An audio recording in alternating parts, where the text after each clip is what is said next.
విజయవాడపై తన ప్రతాపం చూపిస్తున్న కృష్ణమ్మని చూసి బహుశా బ్రహ్మంగారు చెప్పిన సమయం వచ్చిందేమో అని వణికిపోతున్నారు ప్రజలు. ఎప్పుడైతే కృష్ణానది దుర్గమ్మ అమ్మవారి ముక్కుపుడకని తాకుతుందో అప్పుడు ప్రళయం తప్పదని మనం వింటూ వస్తున్నాం. దీంతో ఇప్పుడు వరదలు రావడంతో ప్రతి ఒక్కరూ భయపడుతున్నారు. కానీ అంతలోనే అద్భుతం జరిగింది. తన వడిలో ఉన్న తన ప్రజల ప్రాణాలని కాపాడుకుంది ఆ కనకదుర్గమ్మ. అక్కడే ఉన్న కృష్ణమ్మ కూడా మెల్లిమెల్లిగా శాంతిస్తోంది. మరి అమ్మవారు తనని నమ్ముకున్న వాళ్ళని ఎలా కాపాడుకుంది? కృష్ణమ్మ ఎలా శాంతించింది? అసలు అమావాస్య గండం అంటే ఏమిటి అనే విషయాలిప్పుడు ఈ వీడియోలో మనం తెలుసుకుందాం. సో వీడియోలోకి వెళ్లే ముందు విజయవాడతో పాటు వరదల్లో చిక్కుకుంటున్న మిగతా ప్రాంతాల ప్రజలు కూడా క్షేమంగా ప్రాణాలతో బయటపడాలని కామెంట్స్లో ఆ దేవుణ్ణి వేడుకుందాం. అసలు కని విని ఎరుగని వరదలివి. ఒక్కసారిగా కృష్ణమ్మ ఉప్పొంగిపోయింది. కృష్ణానదిలో సంగమించే మున్నేరు, బుడమేరు ఉగ్రరూపం దాల్చాయి.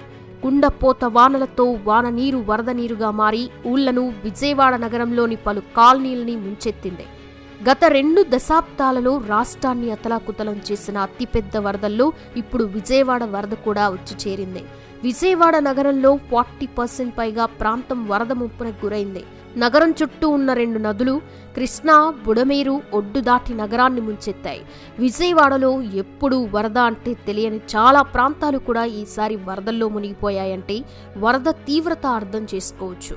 ఈ వరదలు ఎన్టీఆర్ జిల్లాలో 2,76,000 మంది ప్రజల్ని ప్రభావితం చేశాయి. అల్పపీడన వ్యవస్థతో ప్రేరేపితమైన కుండపోత వర్షాలు గత 5 రోజులుగా నగరం, రాష్ట్రంలోని ఇతర ప్రాంతాలని అతలాకుతలం చేశాయి. ప్రజలు తీవ్ర ఇబ్బందులు ఎదుర్కొన్నారు. ఈ కుంభవృష్టి ప్రభావిత జిల్లాల పరిపాలన కుంటపడింది. ఇప్పుడు మరో విషయం బెజవాడ వాసుల్ని భయాందోళనకి గురిచేసింది. అదే అమావాస్య గండం. నిన్న పూర్తి అమావాస్య, నేడు మిగులు అమావాస్య ఉంది. సాధారణంగా అమావాస్య పౌర్ణమి రోజుల్లో సముద్రం, నదులు ఆటుపోట్లకు గురవుతాయంటారు. ఇప్పుడదే బెజవాడ వాసులు వెన్నులో వణుకు పుట్టిస్తోంది.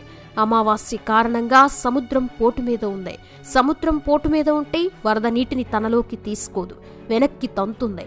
అందుకే కృష్ణానదిలో పాటు ఇతర ప్రాంతాల నుంచి వెళ్తున్న నీటిని సముద్రం తిరిగి వెనక్కి నెడుతోంది. అమావాస్య దాటిన తర్వాతనే సముద్రం వరద నీటిని తనలో తీసుకుంటుందని అన్నారు. అందుకే అర్ధరాత్రి 12 గంటలు దాటిన తర్వాత మాత్రమే ప్రమాదం తప్పే అవకాశాలున్నాయని అన్నారు. అన్నట్టుగానే ప్రమాదం అయితే తప్పింది. నిజానికి భారీ వర్షాలకి వరద పోటెత్తడంతో విజయవాడ ప్రకాశం బ్యారేజ్ ప్రమాదం అంచుకు చేరుకుంది. ఇక వరద నీరు అనుకున్న ప్రకారం సముద్రంలోకి చేరుకుంటే విజయవాడలో పరిస్థితి మరింత ఆందోళనకరంగా మారే సూచనలు కనిపిస్తున్నాయని అధికారులు తీవ్ర ఆందోళన వ్యక్తం చేశారు. మరోవైపు బుడమేరు వాగు ఉధృతి కొనసాగుతోంది. ఇక ప్రకాశం బ్యారేజ్కి అంతకంతకీ వరద ప్రవాహం పెరుగుతూ ఉండడంతో 11,30,000 క్యూసెక్యూల పైగా వరద నీరు వచ్చి చేరుతుందని అధికారులు తెలిపారు. ఆ వరద సోమవారం సాయంత్రానికి 12,00,000 క్యూసెక్యూలకి చేరుతుందని అంచనా వేసిన విషయం తెలిసిందే. దీంతో ప్రకాశం బ్యారేజ్లోని అన్ని గేట్లు ఎత్తి నీటిని దిగువకు వదిలారు. ఇక కృష్ణానది ఉప్పొంగి ప్రవహిస్తూ ఉండడంతో లంక గ్రామాలకి భారీగా వరద నీరు చేరుతోంది. దీంతో లంక గ్రామాల ప్రజలు తీవ్ర ఇబ్బందులు పడ్డారు. ఇప్పటికే నిండు కుండలా మారిన బ్యారేజ్లోకి కొట్టుకొచ్చిన పడవలు బ్యారేజ్ గేట్లకి బలంగా ఢీకొట్టడంతో గేట్లు దెబ్బతిన్న విషయం తెలిసిందే. కాగా విషయం తెలుసుకున్న అధికారులు అక్కడికి చేరుకుని పరిశీలించారు. నేటి నుండే గేట్ల అమరిక పనులని మొదలు పెడతామని, 15 రోజుల్లోగా గేట్ల అమరిక పనులను పూర్తి చేస్తామని తెలిపారు. భారీ వరదల వల్ల ప్రభావానికి గురైన విజయవాడ అతలాకుతలమైంది. అనేక ప్రాంతాలు నీట మునిగాయి. అయితే కృష్ణలంక, రాణిగారి తోట ప్రాంతాలకి వరద ముప్పు తప్పింది. ఇందుకు కారణం అక్కడ రిటైనింగ్ వాల్ ఉండడమే. ఒకవేళ ఇది లేకపోయి ఉంటే కృష్ణలంకతో పాటు రాణిగారి తోట మునిగిపోయే పరిస్థితి ఉండేది. మొత్తం 12,00,000 క్యూసెక్యూల నీటిని తట్టుకునేలా రిటైనింగ్ వాల్ నిర్మించారు.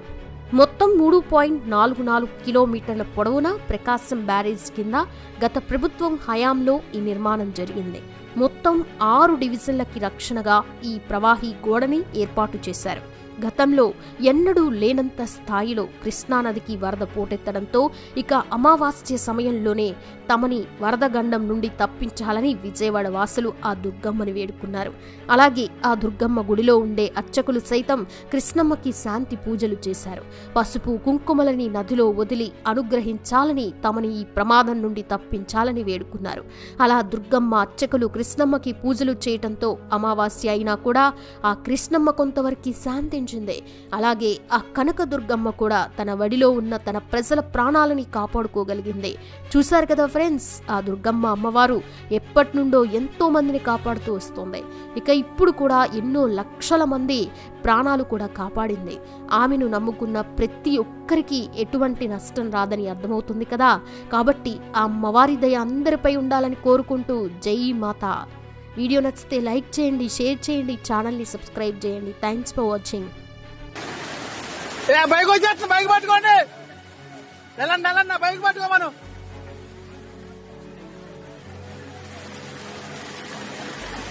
వెళ్ళండి, కొంచెం సాయి పట్టండి బైకు.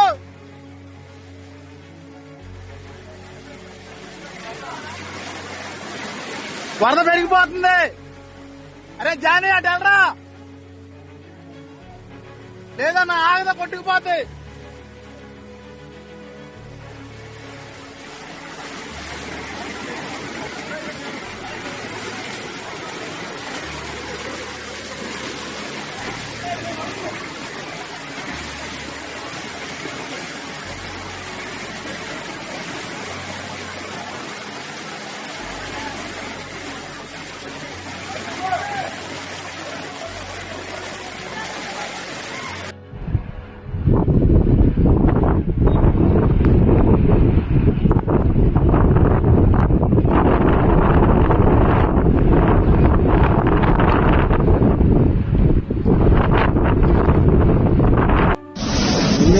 ట్రైన్ సిచ్యువేషన్ అంటే ఇంత ఉధృతంగా గోదావరి నది కూడా నేను చూడలేదు. ఇది ప్రకాష్ నగర్ దగ్గర ఉన్నాను నేను ప్రస్తుతం. ప్రకాష్ నగర్ ఏరియాలో ఇల్లులు మొత్తం ఇది దాదాపు మన మార్కెట్ ఏరియా మాట ఇదంతా. ఈ మార్కెట్ ఏరియా పక్కన కనుచూపు మేరలో కూడా అక్కడ కనబట్టలేదు.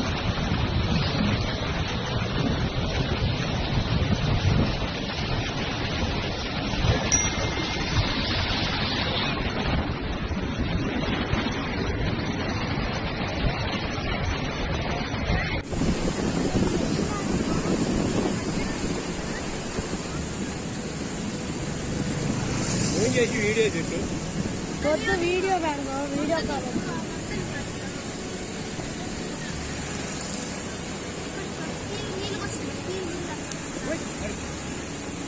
అరే ఏ కాదు